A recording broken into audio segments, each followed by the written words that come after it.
Hola, ¿cómo están? Vamos a empezar las lecturas de nuestro curso, como habíamos quedado. Esta es la primera unidad.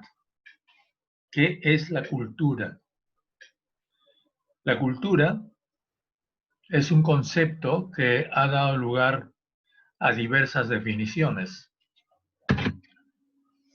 cientos de definiciones distintas. Ha sido discutido desde la biología, la antropología, la sociología y la filosofía. Vamos a continuación a citar algunas definiciones, las más conocidas de la cultura. Primero desde la biología. Desde la biología hay un autor poco conocido en el Perú que se llama Mark Peigel. Se escribe P-A-G-E-L. Peigel. ¿Qué dice Peigel? Los humanos somos nuevos en el mundo. El mundo existe hace 4 millones de años. Hace 2 millones existe la vida. En el libro de Peigel se dice que durante este proceso se formaron coaliciones de genes. En realidad nosotros, desde el punto de vista biológico, somos coaliciones de genes. El gen es el ser más pequeño, la unidad del ser humano. Entonces fueron coaliciones de genes para solucionar la relación con el medio ambiente. Y estas coaliciones dieron lugar a distintas especies vegetales y animales. Cuando fueron formadas, estas especies vegetales y animales quedaron confinadas en sus genes. O sea que en realidad, según Peigel, también nosotros somos cárceles de genes, pero no todos, porque una parte de los seres vivos somos los humanos, y según Peigel, los humanos fueron los que rompieron las fronteras.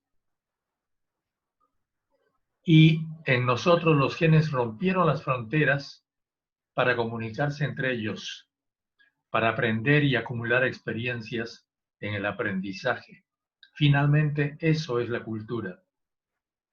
La ruptura del confinamiento genético para aprender y acumular experiencias. Los seres humanos son los únicos que acumulan experiencias.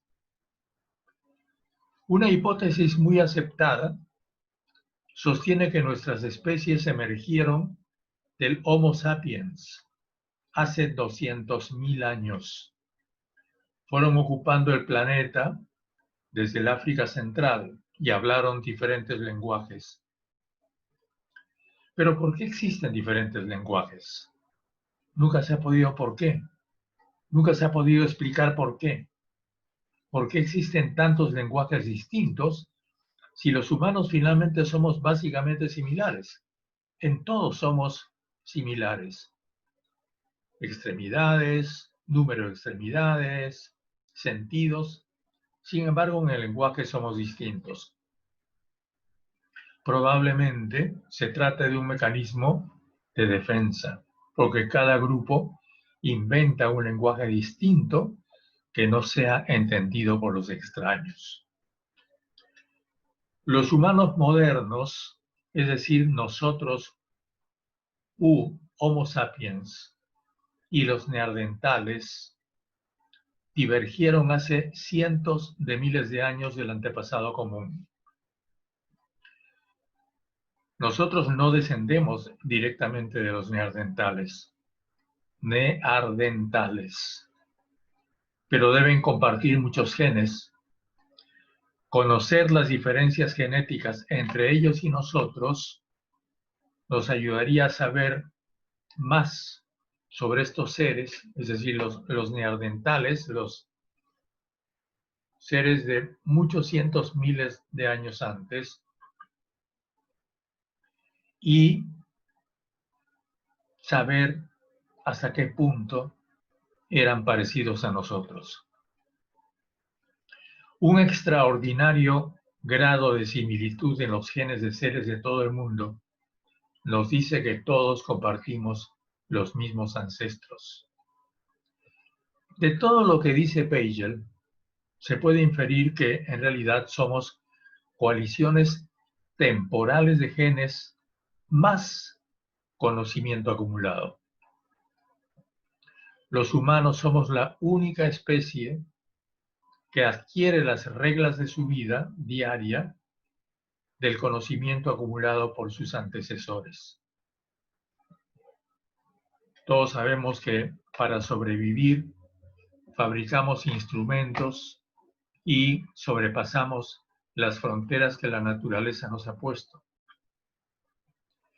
Es lo asociativo, no lo individualista, lo que permite la subsistencia de los humanos, lo que hace, como sostenía Émile Durkheim, Durkheim es sociólogo francés, el apellido es alemán, pero él era francés, Émile, o sea, Emilio, Durkheim, D-U-R-K-H-E-I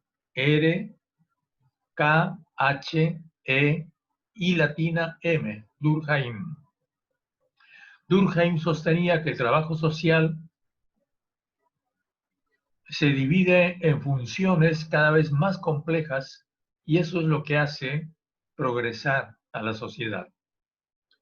Ni siquiera Robinson Crusoe, el famoso personaje de la novela inglesa acerca de un náufrago que sobrevive en una isla desierta, pudo sobrevivir solo.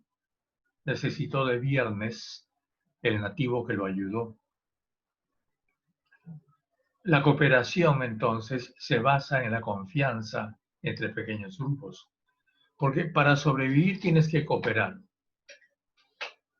Para cooperar con alguien tienes que tener confianza en ese alguien. Entonces, es esa unión más confianza la que llamamos cooperación. Y en el curso de esa cooperación se va construyendo la cultura. La cultura, entonces, es más o menos todo, dice alguien, todo lo que nosotros hacemos, pero que los monos no hacen. Es un atributo exclusivo del ser humano, algo que éste interpone entre él y su medio ambiente con el fin de garantizar su seguridad y su supervivencia. Ahora, esto es desde la biología. Desde la antropología, ¿qué podemos decir? Desde la antropología. Los teóricos de las orgullosas sociedades occidentales desarrolladas separaron a los grandes grupos humanos en civilizados y primitivos. Lo primitivo sería lo simple, aquello que carece de refinamiento, aquello donde los seres humanos viven conforme a sus instintos. Lo civilizado sería aquello donde las reglas cada vez más complejas rigen la vida. Dentro de esta concepción, lo primitivo es por definición inferior a lo civilizado. Eso lo sabemos todos, nos lo han enseñado en la escuela. Sociedades primitivas, sociedades civilizadas. Hay un autor que se llama Jonathan Capper, K-U-P-E-R, Capper. Jonathan Capper, que tiene un libro que se llama Apuntes críticos sobre la teoría antropológica. Capper discute esta teoría. Él dice, nunca existió una cosa tal como la que se entiende por sociedad primitiva. La historia de la teoría de la sociedad primigenia es la historia de una ilusión. Lo que sostiene Capper es que en realidad los antropólogos crearon las sociedades primitivas. las inventaron, porque en realidad no eran tan primitivas como se cree que eran. Esta idea, dice Capper, surge con la Guerra Civil Norteamericana. La Guerra Civil, recuerdan ustedes, entre el norte y el norte industrialista y el sur esclavista, 1868, que hizo revivir los debates europeos sobre la esclavitud. Lo que empezó siendo un intento de especificar las características de la sociedad primitiva, se convirtió 50 años más tarde en el prototipo que pasó a ser un tipo ideal y finalmente un modelo de sociedad primitiva. La idea clásica de sociedad primitiva sobrevivió dentro de la antropología porque era un pensamiento bueno, bon à penser en francés. Un pensamiento bueno, un pensamiento socialmente correcto. Era correcto decirlo, ¿no es cierto? Y hacía referencia a conceptos sociales fundamentales. El Estado, la ciudadanía, la familia, etc. Una vez establecida, esta idea se sostuvo por inercia social. La corriente mayoritaria de la antropología social ha abandonado a la sociedad primitiva y se está derivando hacia la antropología de la cultura hoy día. Otro autor que es importantísimo es Immanuel Kant, K-A-N-T, Kant, el gran filósofo.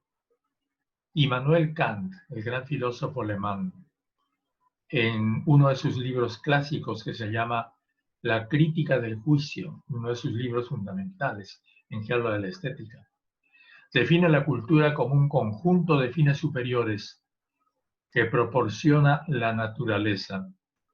Kant no contrapone la cultura a la naturaleza. La naturaleza, según Kant, es la que pone fines últimos al ser humano, porque el ser humano es naturaleza. Y, según Kant, es racional. Pero esto no es igual en todo tiempo y lugar. Los arquetipos que nos permiten definir qué es lo bello, por ejemplo, varían, dice Kant, según el tiempo y la cultura. Según Kant también, el fin último de la naturaleza, como sistema teleológico, es decir, como un sistema trascendente, es el ser humano mismo en un doble aspecto. Primero, la felicidad. Esta es una idea importantísima. Segundo, la libertad. Serían las finalidades que la naturaleza persigue con el ser humano. Ahora también, según Kant, la felicidad nunca se puede conseguir completamente. Lo que realmente permite que el ser humano progrese es la libertad, que es su capacidad y predisposición para plantearse fines que alcanzar. La libertad hace posible que el hombre utilice a la naturaleza como medio para conseguir lo que se plantea, al menos en parte. Otro autor que los que estudian antropología estudian de todos modos es Marvin Harris, M-A-R-V chica I-N y latina N, Marvin Harris, H-A-R-R-I-S, Marvin Harris. Él nos habla de las teorías sobre la cultura en la era postmoderna, es decir, la era postindustrial en la que estamos, se supone. El libro de Marvin Harris acerca de las teorías sobre la cultura en la era postmoderna tiene varias partes que abordan la conceptualización, la biología y lo que él llama los ingredientes explicativos de la cultura. Harris dice que se ha definido la cultura por la negación, todo aquello que no es música clásica o arte plástico o historia del arte, pero los problemas empiezan cuando hay que definirla por la afirmación, es decir, a partir de aquello que se piensa que trata. ¿Qué es entonces la cultura? Para algunos la cultura abarca solo pensamientos y valores, para otros debe comprender también comportamientos.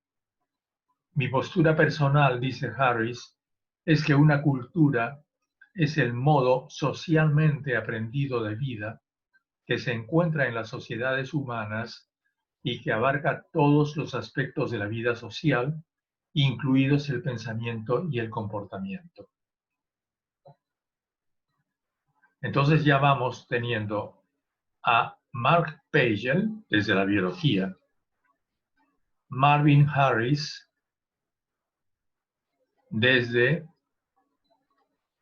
las teorías de la cultura,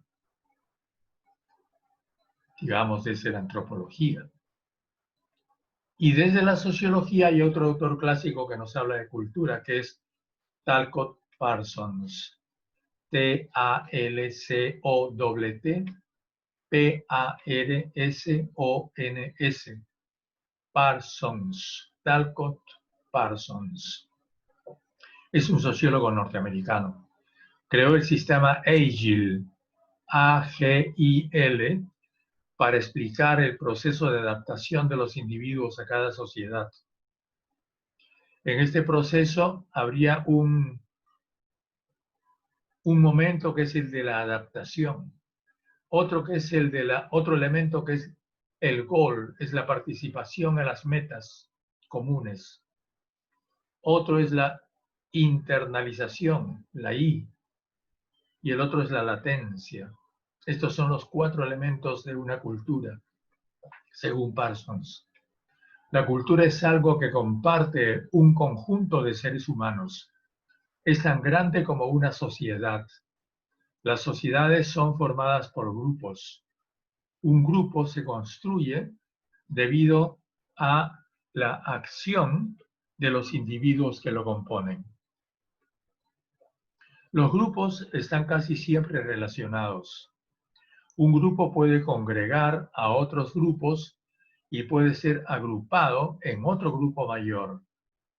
Podemos entender la cultura como un conjunto de círculos concéntricos. Existirá cultura de la especie, cultura de razas, cultura de tribus,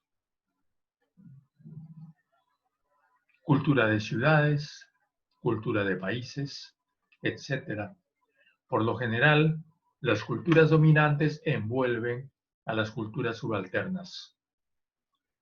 Parsons distingue a la cultura,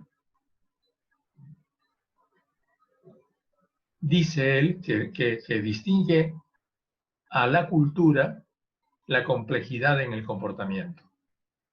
Es decir, cuanto más complejo es el comportamiento, más sabes que hay cultura. Los animales culturales disponen de un repertorio de conductas que permiten flexibilidad y elección. Su conducta no es un compendio de actos reflejos, en que cada situación es correspondida por un comportamiento determinado. Siempre hay espacio para respuestas nuevas. De ese repertorio de respuestas o reacciones, cada cultura adquiere o elige, mediante la repetición, las que serán sus costumbres particulares.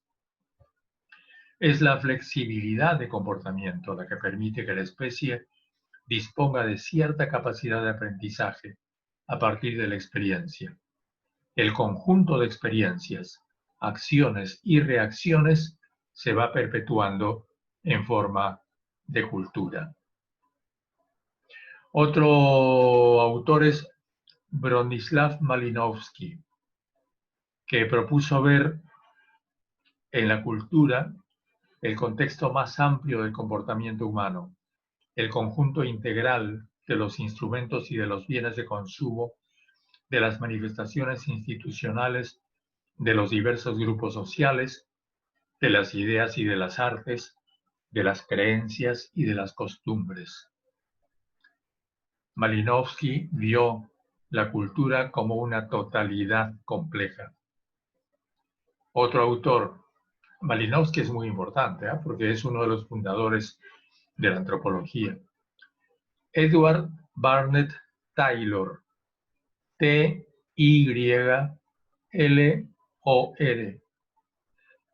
considerado el fundador de la antropología también, definió la cultura como aquella totalidad compleja que incluye el conocimiento, las creencias, el arte, la moral, el derecho, las costumbres y cualquier tipo de hábitos y capacidades adquiridos por el ser humano como miembro de la sociedad. Una cultura no es la mera suma de elementos dispersos, sino que es un organismo vivo y completo. Los miembros que integran una cultura determinada se encuentran interrelacionados y cualquier cambio que sufra uno de ellos altera el funcionamiento de la totalidad. La afirmación precedente no excluye el hecho de que las culturas acojan elementos extraños o nuevos. Bueno, pues hay otros autores también, como Melville Herskovits. Claude Lévi-Strauss es otro importantísimo, un francés, que buscó la relación entre las culturas particulares y el comportamiento humano universal a través de su enfoque estructuralista. Es uno de los grandes estructuralistas. Estructuralismo es la escuela sociológica que pretende que detrás de los comportamientos humanos hay algunos comportamientos que se repiten permanentemente y que casi forman leyes sociales. A esas repeticiones reiterantes se llama estructuras. Bueno, pues Lévi-Strauss buscó la relación entre las culturas particulares y el comportamiento humano universal a través de este enfoque estructuralista. Investigó las estructuras elementales del parentesco y buscó los elementos que señalan el pasaje del llamado estado natural, que algunos llaman salvaje, a lo que denominamos civilización.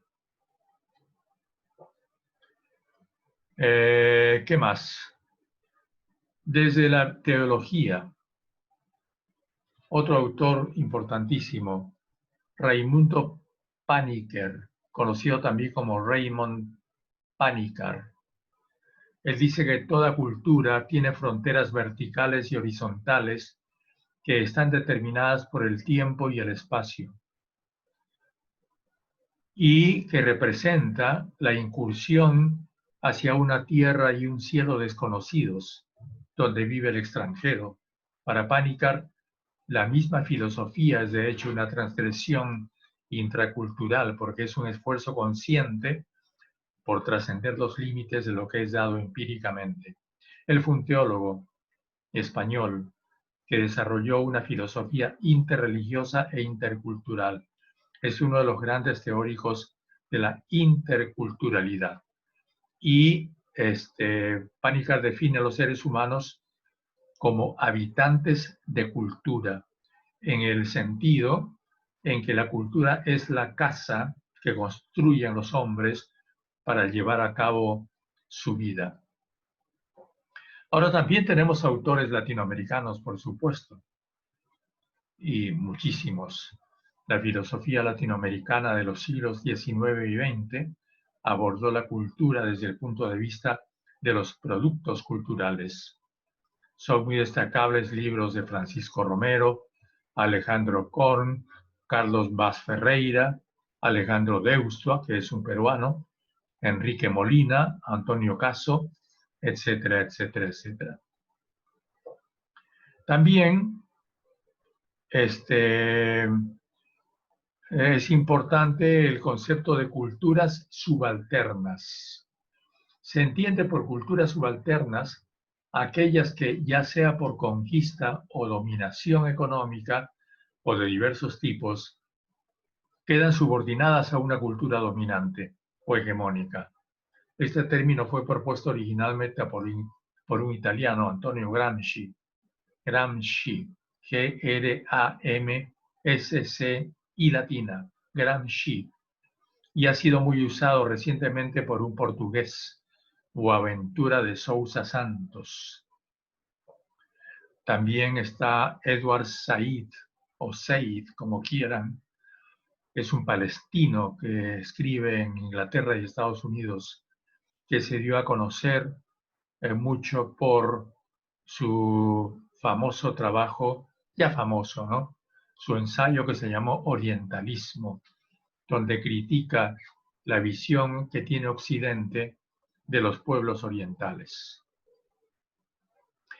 Y vale la pena mencionar a la crítica postcolonial. Se llama crítica postcolonial aquella que algunos autores hacen a la herencia o a las consecuencias que deja en la mentalidad de las poblaciones la colonización. Haríamos una crítica postcolonial al Perú, por ejemplo, si investigáramos las raíces culturales o la presencia de rezagos culturales de la colonia en la mentalidad del peruano y la peruana de hoy. Eso es lo que ellos hacen en otras culturas. Gayatri Spivak, S-P-I latina, V chica, A-K, Spivak.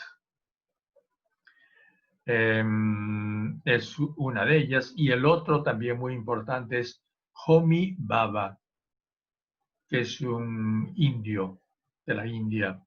Homi Bhabha. B-H-A-B, nuevamente H-A. B-H-A, B-H-A. Bhabha. Otro autor importantísimo es Frantz Fanon, que ya es un precursor de los trabajos culturales, que estudió las consecuencias de la tortura en los rebeldes que eran torturados por el ejército francés en la guerra de Argelia. Bueno, pues aquí tenemos algunas de las teorías sobre cultura que hemos mencionado. Ya ustedes pueden leer, si quieren, con más detenimiento el texto de este capítulo. Recuerden entonces que hemos revisado primero el concepto de cultura y luego hemos visto a Mark Peijel, el biólogo. Hemos visto a